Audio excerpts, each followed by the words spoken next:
Tristan, you're co-founder and executive director of the Center for Humane Technology.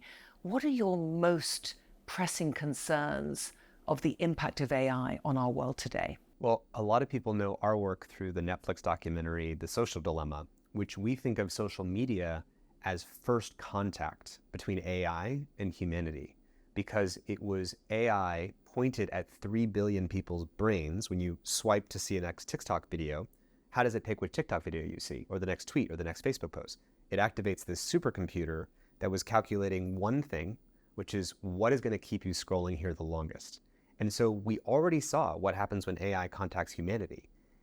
But that AI was enough, just by picking which content you see, to unravel the shared reality of democracies into polarized tribalism, etc., to drive addiction, doom scrolling, loneliness, sexualization of young girls, online harassment. All of that came from first contact with AI. Now, why did that happen? The good people, my friends of mine at Stanford who started some of the social media companies that we see, they're good people. They didn't want to unravel democracy or cause addiction in young girls or whatever. The problem was the perverse incentive. What were social media companies racing towards? They were racing to the bottom of the brainstem to get the most attention. So the arms race for engagement, for attention, became the race to the bottom of the brainstem. And so what I'm worried about with what we call second contact with AI, which is generative AI, the AI that's now defining OpenAI, Anthropic, et cetera, is they're racing to just deploy capabilities into society as fast as possible. We can offer voice cloning. We can offer synthetic media. We can offer the ability to synthesize proteins. We can offer infinite text and scale this intelligence to be 10x and 100x more powerful. That sounds really good because there's so many positive applications, and they are positive. The problem is it also unleashes dangerous capabilities that are available to everyone. And they're moving now at a pace that they can't get this right. They're moving so fast that, when they release voice cloning, have all of our institutions suddenly prepared for that, and banks are prepared for all of the voice cloning? I don't think we're ready for how quickly all of this is happening. And everyone I've talked to in the AI companies agree with that. They'd say they feel a lot more comfortable if these changes were happening over 20 or 30 years rather than over 2 years. How do we begin to regulate that kind of technology, and how worried are you about this arms race? I'm terrified of the arms race. I don't say that lightly. I think that we already saw what happens when you have an unmitigated race for attention. And again, social media was such a simple technology. It's just picking a video that hits the eyeballs and eardrums of humanity over and over again, and that's enough to just deaden culture, dumb down society, break shared reality.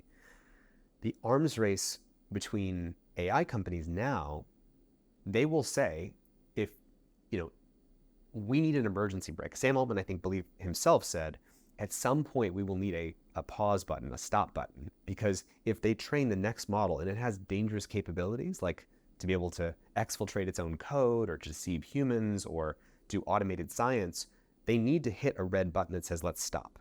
But currently there's no plan for what would happen if the red alarm bells are telling them that we probably need to stop. It's like Homer Simpson in the nuclear power plant, where it's like the red alarm bells are going and you break the glass in case of emergency, but then there's no red button underneath when you push it, when you break it. I think we urgently need an emergency brake for when we hit that. I think we need liability rather than just ethics and responsibility, because liability, if you're responsible for the consequences of your AI, you will move at the pace that you won't generate consequences that are really expensive. If governments worked on that, I know the UK AI Summit is happening soon, and that is a critical, convening moment to try to create multilateral agreement about the risks so that we can coordinate the race to a more reasonable pace. I know you've also met with President Biden. Is his administration taking all of what you say seriously? I think that they know that that this issue is moving very quickly and that they need to get their hands wrapped around it. The voluntary agreements that they did are a good first step, but obviously we need much, much more. What about cooperation with governments around the world? How do you get countries to actually collaborate with this? To get countries to collaborate, there has to be a shared understanding of the risk.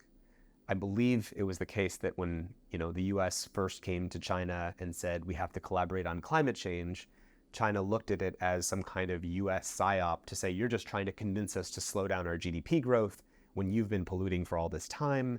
No, you're probably just trying to manipulate us into slowing down GDP. Because really, the global power competition is based on an economic competition. Who can grow our GDP the fastest? So I think to solve that, China and the US, just like climate change, have to both agree this is a real problem. And we both need to seriously, this is a good faith effort to negotiate a slower growth of GDP that involves maybe a little bit of carbon taxes to sort of do our transition together. With AI, it's similar. At the very beginning, the US says to China, we need to slow down AI development. And China might say, you're still building it super fast. I think you're just trying to slow down our adoption of this new technology and GDP growth.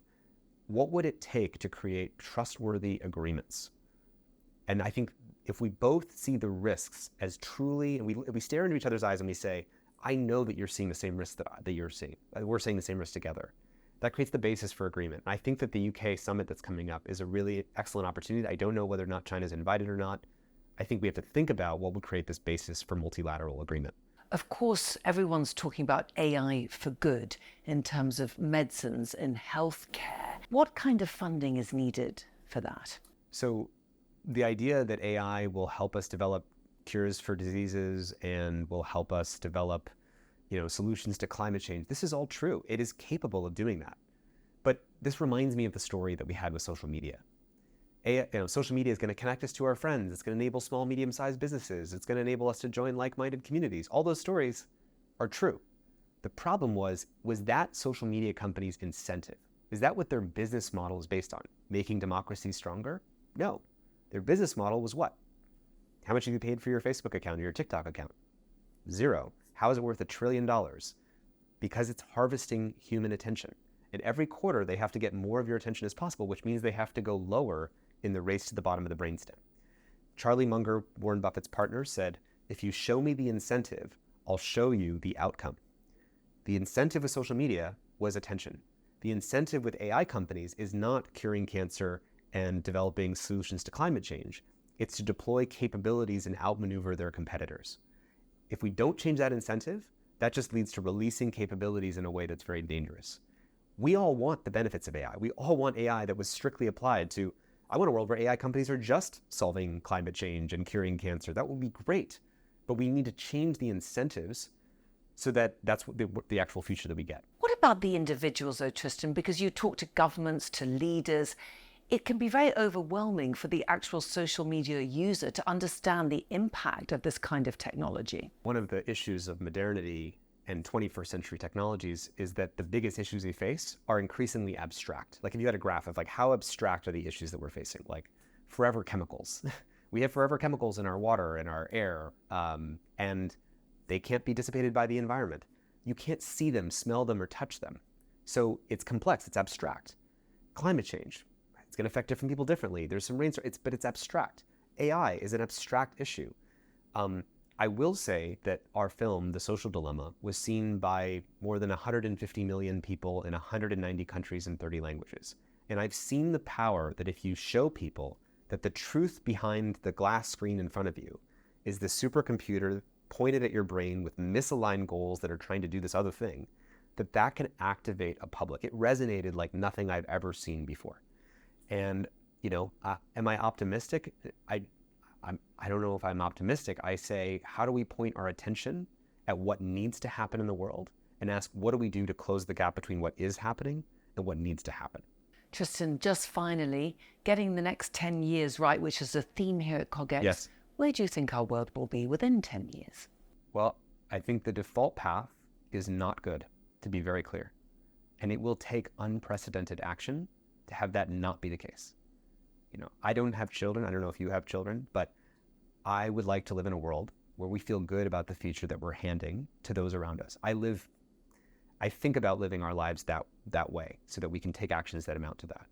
Something unprecedented has to happen here. If everybody acknowledged that rather than shying away from it, I know it's hard. There's climate change. We just got out of COVID. People are overwhelmed.